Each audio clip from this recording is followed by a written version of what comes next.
কারা এই gen alpha, তারা কিভাবে ভবিষ্যৎকে প্রভাবিত করবে, প্রজন্মের লড়াইয়ে কি জেন আলফা জিতবে?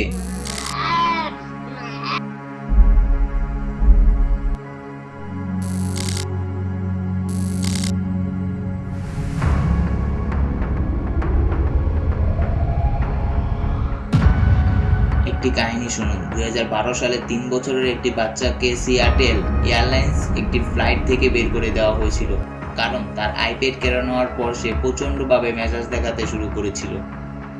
বাচ্চাটি ট্যাবলেট দিয়ে খেলছিল, কিন্তু প্লেন যখন উঠছিল তখন সকল ডিভাইস বন্ধ করার জন্য অনুরোধ করা হয়। এই আইপ্যাডও এর বাইরে ছিল না, কিন্তু ফ্লাইট ওই বাচ্চাকে তার ট্যাবলেট বন্ধ করতে বললে সে হইচই শুরু করে দেয়। মাথা প্লেনের সিটে মারছিল এবং আর ট্যাবলেট ফেরত পাওয়ার জন্য সে মরিয়া হয়ে উঠেছিল। তার পরিবার তাকে শান্ত করার চেষ্টা করে এবং তাকে বেঁধে রাখার চেষ্টা পর্যন্ত করে, কিন্তু তাকে নিয়ন্ত্রণ করতে পারেনি। পরিস্থিতি এতটাই খারাপ হয়ে গিয়েছিল যে পাইলটকে রানওয়েতে পুনরায় ফিরে আসতে হয়েছিল। বাচ্চা এবং তার পুরো পরিবারকে ফ্লাইট থেকে নামিয়ে দেওয়া হয়েছিল। এখন হয়তো বুঝতে পারছেন আমরা 2010 থেকে 2025 সালে জন্মগ্রহণকারী জেনারেশনের কথা বলছি, যেখানে প্রতি সপ্তাহে 2.8 মিলিয়ন শিশু জন্মগ্রহণ করে। তারা কি অনুসরণ করে? Gen Alpha content's some of the most incoherent brain dead I've ever seen in my life, okay? Like I can physically feel my brain cells frying every second I spend watching them. Level 100 Gaiat, Ice Spice Riz W Riz Gaiat. You've Gaiat to be rizzing me in Ohio. সব ওই touch screen যুক্ত phone অথবা tab. এই প্রজন্মের কি কোনো আশা নেই? যেহেতু জেন আলফা সমাজের একটি বড় অংশ দখল করে আছে, কিভাবে তারা ভবিষ্যতে নেতা হতে চলেছে? মা বাবা 2 বছরের বাচ্চাকে দিয়ে দিচ্ছে ট্যাব অথবা ফোন।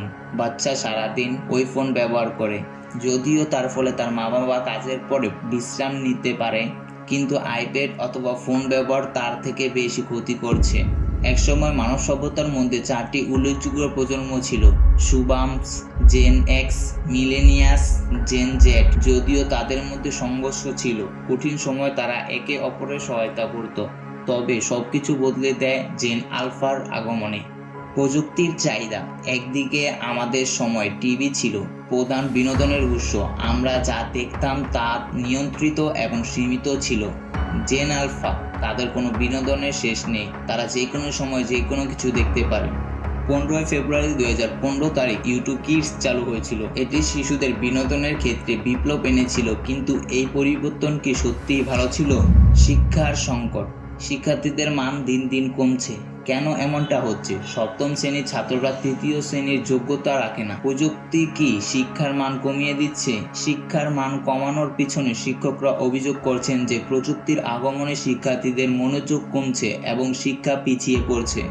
সাধারণ টাইম এবং স্ক্রিন টাইম।